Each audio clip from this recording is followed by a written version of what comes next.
Hello friends, my self doctor Ankita Gupta, assistant professor in economics, government girls college Sikandra. हमने हमारे last video में monetary policy start करी थी। अब उसमें हमने मॉनेटरी पॉलिसी के टारगेट्स, ऑब्जेक्टिव्स और इंडिकेटर्स देखे थे। अब हम हमारे सेकंड वीडियो में मॉनेटरी पॉलिसी का ट्रांसमिशन मैकेनिज्म तक मॉनेटरी पॉलिसी कैसे काम करती है, इसके अंतर्गत हम ये देखेंगे। अर्थशास्त्रियों में मौद्रिक नीति के प्रसारण तंत्र को लेकर मतभेद पाया गया है। प्रसारण तंत्र में इस बात की चर्चा की जाती है कि मौद्रिक नीति के एक आकलन जैसे मुद्रा की पूर्ति में परिवर्तन करने से अन्य मॉनेटरी पॉलिसी कैसे काम करती है। इसमें किसी जैसे मनी सप्लाई में चेंज किया तो अन्य जो इंडिकेटर्स होते हैं वो कैसे चेंज होते हैं और किस क्रम में होते हैं, इसके अंतर्गत हम ये देखेंगे। और इसके अंतर्गत हम देखते हैं मुद्रा परिमाण सिद्धांत के फिशर और कैम्ब्रिज दृष्टिकोण है, उन दोनों के अंतर को समझना होगा। मुद्रा का परिमाण सिद्धांत जो फिशर दृष्टिकोण था वो कहता था कि मुद्रा की पूर्ति बढ़ेगी तो मुद्रा की पूर्ति बढ़ने से मनी सप्लाई बाजार में ज़्यादा आ जाएगी तो मुद्रा बॉन्ड की और वस्तुओं सेवाओं की मांग बढ़ती है और मूल्य स्तर में सीधी वृद्धि होती है। और इसका अर्थ है कि मनी सप्लाई में जितनी वृद्धि होती है प्राइस लेवल में उतनी ही वृद्धि होती है। और कीन्स कहते थे मनी सप्लाई के बढ़ने से पहले ब्याज की दर कम होती है, ब्याज की दर कम होने से निवेश बढ़ता है और आगे चलकर उत्पादन और आय में वृद्धि होती है।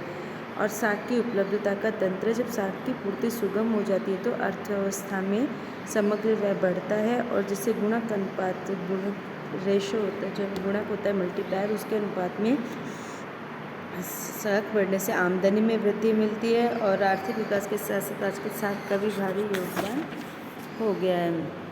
साख की पूर्ति से घाटे की वित्तीय व्यवस्था की जाती है। M3 में अवधि जमाएँ भी शामिल की जाती है। फिर है वास्तविक बकाया, जो नेक्स्ट रियल बैलेंस इफेक्ट जो पीगू की है, ये पीगू और पेंटिगन ने दी थी। इसके अनुसार वास्तविक बैलेंस रियल बैलेंस होता है M/P होता है, जहाँ M की राशि सरकार व केंद्रीय बैंक द्वारा की जाती है। ये सरकार व केंद्रीय बैंक की देनदारी थी, पब्लिक के लिए परिसंपत्ति थी। P से भाग देने पर M/P पब्लिक के लिए वास्तविक धन का रूप धारण कर लेती है।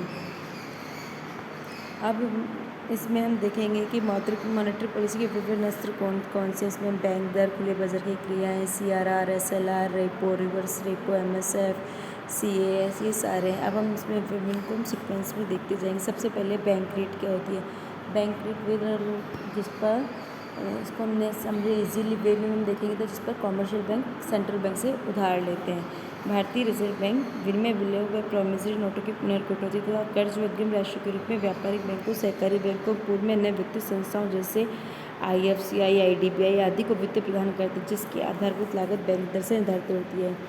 बैंक दर की पद्धति के द्वारा पुनर्वित्त की लागत व उपलब्धि तथा कोषों की मौसमी आवश्यकता प्रभावित होती है। इसके द्वारा बैंकों व अन्य वित्तीय संस्थाओं के उधार देय साधन के भी प्रभावित होते हैं। ये साख नियंत्रण का एक महत्वपूर्ण साधन मानी गई है। बैंक दर दो प्रकार से कार्य करती है। फिर इसमें देखते हैं संकेत दर और रेफरेंस दर। संकेत दर में हम लेते हैं कि इसके परिवर्तन ब्याज की विभिन्न दरों में उसी दिशा में परिवर्तन संकेत कर देते हैं, है ना। और उसके बाद MSF आ जाती है, ये आ जाती है। फिर रेपो रेट को घटाने का व्यापारिक बैंकों की ब्याज दर पर विलंब से प्रभाव पड़ता है। भूतकाल में मुद्रास्फीति के समय बैंक दर को बढ़ाया गया। जब मनी सप्लाई जाती है तो बैंक दर को बढ़ाया जाता है ताकि लोग उधार कम ले, और उधार कम लेंगे तो खर्चे पे कंट्रोल होगा और महंगाई पे कंट्रोल लगेगा और मंदी की स्थिति में इसको घटाया जाता है। अब खुले बाजार की क्रियाएं, open market operation. Reserve bank ने इस अस्त्र का भूतकाल में कम उपयोग किया, लेकिन अब भी वर्तमान में इसका उपयोग काफ़ी बढ़ गया है। इसके अंतर्गत RBI सरकारी प्रतिभूतियों का क्रय विक्रय करता है। इनकी खरीद से क्या होगा, इनके बाजार से वो खरीदेगा तो साख की मात्रा बढ़ जाती है, क्योंकि वो खरीद लेगा तो बाजार में पैसा आएगा, जिससे बिक्री से है, और बिक्री करेगा तो ये घट जाती है। खुले बाजार की क्रियाओं के माध्यम से रिजर्व बैंक व्यापारिक बैंकों की रिजर्व स्थिति, सरकारी प्रतिभूतियों के प्रतिफल और बैंक को साख की मात्रा लागत को प्रभावित कर सकता है। खुले बाजार की क्रियाएं ट्रेजरी बिलो राज्य सरकार व केंद्रीय सरकारों की प्रतिभूतियों में संचालित की जा सकती है, लेकिन ये ज़्यादातर केंद्र सरकार की सभी परिपक्वता अवधियों के लिए ही प्रयुक्त की जाती है। खुले बाजार की क्रियाएं बैंक दर को अधिक प्रभावशाली बनाती है, सरकार के उधार कार्यक्रम को काफ़ी सीमा तक सहारा देती है। बैंक अपने मौसमी कोषों के प्रवाह का इन्हीं के मार्फत उचित प्रबंध कर पाते हैं। वे सुस्त मौसम में सरकारी प्रतिभूतियों की खरीद कर उसमें धनराशि लगाना पसंद करते हैं, खरीदते हैं तो जिस बाजार में पसंद है, और व्यस्त मौसम में इनको बेचकर अपने वित्तीय साधन बढ़ाना पसंद करते हैं। बदली हुई परिस्थिति में विदेशी करेंसी के कोषों के बढ़ने से मुद्रा की पूर्ति पर बढ़ने के प्रभाव को कम करने के लिए रिजर्व बैंक खुले बाजार में सरकारी प्रतिभूतियों की बिक्री को बढ़ाकर मुद्रा की पूर्ति को नियंत्रित करने का प्रयास करता है। इससे अर्थव्यवस्था में तरलता को नियंत्रित करने में भी मदद मिलती है। वो कहता है CRR, कैश रिजर्व रेशियो, मतलब बैंकों को अपने पास में कुल अवधि जमा का एक निश्चित % अपने पास कैश के रूप में रखना पड़ता है। जब बैंक इसको जब साख की मात्रा कम करनी होती है तो CRR बढ़ा देता है, और जब साख की मात्रा बढ़ानी होती है तो इसको घटा देता है, और मुद्रास्फीति पर नियंत्रण के लिए इसको बढ़ा देते हैं और मंदी में इसको घटा देते हैं। और इसको घटाने का उद्देश्य मेन तो ये होता है बाज़ार में तरलता बढ़े। जब मंदी थी तो उसको घटाते हैं ताकि बाज़ार में तरलता बढ़ेगी तो लोग बैंकों की उधार देने की क्षमता भी बढ़ेगी और लोग अपना खर्चा भी बढ़ाएंगे। फिर SLR, जो उनको एक लिक्विड रूप में फॉर्म में अपने पास में रखना होता है। शुल्क पर व्यापारिक बैंकों को अपने पास रखना होता है। अब इसके रखना पड़ता है। फिर इसके बाद हम देखेंगे रेपो रेट और रिवर्स रेपो रेट और MLR दर। MSF होती है मार्जिन स्टैंडिंग फैसिलिटी। पिछले वर्षों में तरलता समायोजन सुविधा के तहत रेपो दर व रिवर्स रेपो दर वह रेपो रेट होती है अल्पकालीन दर होती है जिस पर व्यापारिक बैंक भारतीय रिजर्व बैंक से उधार लेते हैं। एक निश्चित अवधि के बाद इसको वापस लौटाना होता है। इसलिए ये 13 बार बढ़ाई गई। इसमें काफ़ी चेंज उतार चढ़ाव होते रहते हैं। और रिवर्स रेपो रेट होती है जब व्यापारिक बैंकों के पास एक्स्ट्रा पैसा होता है तो उसको वो इन्वेस्टमेंट के दर्जे से कमर्शियल बैंक वो सेंट्रल बैंक के पास अपने निश्चित अवधि के लिए फिक्स कर देते हैं। और फिर होते चयनित साख नियंत्रण या गुणात्मक साख नियंत्रण की विधियाँ। इस विधि का उद्देश्य चुने हुए क्षेत्र में साख नियंत्रण की प्रक्रिया को लागू करना होता है। इनका पिछले वर्षों में व्यापक रूप से प्रयोग हुआ है ताकि सट्टेबाजी के लिए कर्ज पर रोक लग सके और उत्पादन बढ़ाने के लिए कर्ज की उपलब्धि बढ़ाई जा सके। इसमें फर्स्ट है न्यूनतम मार्जिन आवश्यकता। न्यूनतम मार्जिन का अर्थ है ये राशि स्वयं व्यवसायियों को लगानी होती है और शेष राशि बैंक से कर्ज के रूप में मिल सकती है। न्यूनतम मार्जिन को बढ़ाने से कर्ज का अंश कम हो जाता है। मूल्य बढ़ने की स्थिति में न्यूनतम मार्जिन बढ़ाया जाता है और मूल्य गिरने की स्थिति में घटाए जाते हैं। भारत में विभिन्न वर्षों में धान, चावल, दालों, तिलहनों, वनस्पति तेलों, कपास, चीनी, गुड़ आदि के लिए न्यूनतम मार्जिनों में परिवर्तन किया जाता है। फिर उधार की अधिकतम सीमाएँ ये भी निर्धारित कर देती है। इसको घटाने से बढ़ाने से साख नियंत्रण में मदद मिलती है। फिर नेक्स्ट आता है उधार की न्यूनतम दरें।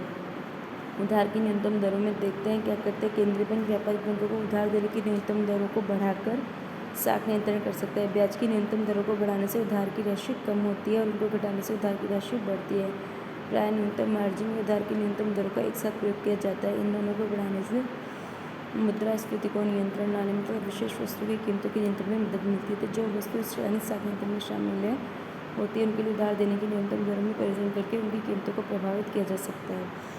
अब चयनित साख नियंत्रण के अन्य उपाय क्या हैं? अन्य उपाय जिनके संवेदनशील वस्तु के संग्रह की वित्तीय व्यवस्था के उधार पर रोक लगा दी जाती है तो ऐसी वस्तु के बिल से संबंधित बिलों की कटौती पर भी रोक लगा दी जाती है। इस प्रकार इनका प्रयोजन चुनी हुई वस्तु के मूल्यों को प्रभावित करने का होता है। अमुक वस्तु का उत्पादन बढ़ाने के लिए इनका उपयोग वांछनीय व श्रेष्ठकर माना जाता है। नेक्स्ट है साख नियोजन, प्रत्येक साख का आवंटन और साख की राशनिंग।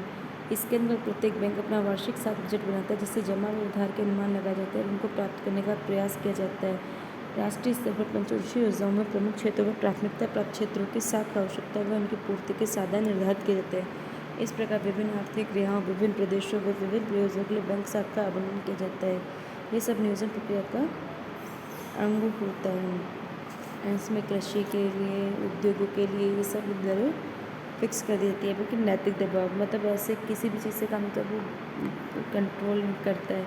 रिजर्व बैंक ने समय समय पर बैंकों को पत्र के द्वारा बातचीत व विचार विमर्श के जरिए राष्ट्रीय लक्ष्यों को प्राप्त करने के लिए साख नियंत्रण में मौद्रिक नीति को लागू करने में सहयोग देने के लिए प्रेरित किया है। इसके प्रभाव का आकलन करना तो कठिन है लेकिन इसका बैंकों के राष्ट्रीयकरण के बाद महत्व बढ़ा है। फिर है साख मॉनिटरिंग व्यवस्था, क्रेडिट मॉनिटरिंग अरेंजमेंट। अक्टूबर 1983 से पूर्व साख प्राधिकृत स्कीम के CAS के स्तर पर साख मॉनिटरिंग की व्यवस्था की गई। इसके अंदर बैंकों को बड़े उधार लेने वालों को उधार स्वीकृत करने का अधिकार दिया गया था। इसके अंदर कार्यशील पूंजी के लिए 5 करोड़ और ऊपर के लिए 2 करोड़ के ऊपर से अलग से व्यवस्था की गई थी।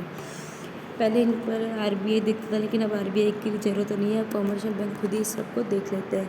अब सारांश रूप में हम ये कह सकते हैं कि उपयुक्त विवेचन से स्पष्ट होता है कि पिछले कई दशकों में भारत में विभिन्न मौद्रिक अस्त्रों जैसे बैंक दर, खुले बाजार की क्रियाओं, नकद रिजर्व अनुपात, वैधानिक तरलता अनुपात, repo rate, reverse repo rate, Chinese साख नियंत्रण के उपायों, साख नियोजन, शाखा आवंटन तथा साख मॉनिटरिंग व्यवस्था आदि मौद्रिक अस्त्रों का उपयोग किया गया है।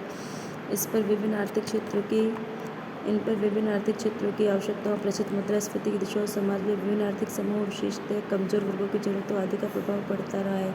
रिजर्व बैंक ने प्राथमिकता प्राप्त क्षेत्रों को बैंकों के कुल कर्ज की राशि में न्यूनतम राशि देने का प्रावधान भी किया है। इस प्रकार मौद्रिक व साख नीति के माध्यम से विकास की दरों को ऊंचा करने, मूल्य स्थिरता के लक्ष्यों को प्राप्त करने, समाज के कमजोर वर्गों को कर्ज की सुविधा उपलब्ध कराने तथा निर्यात संवर्धन के प्रयास किए गए हैं।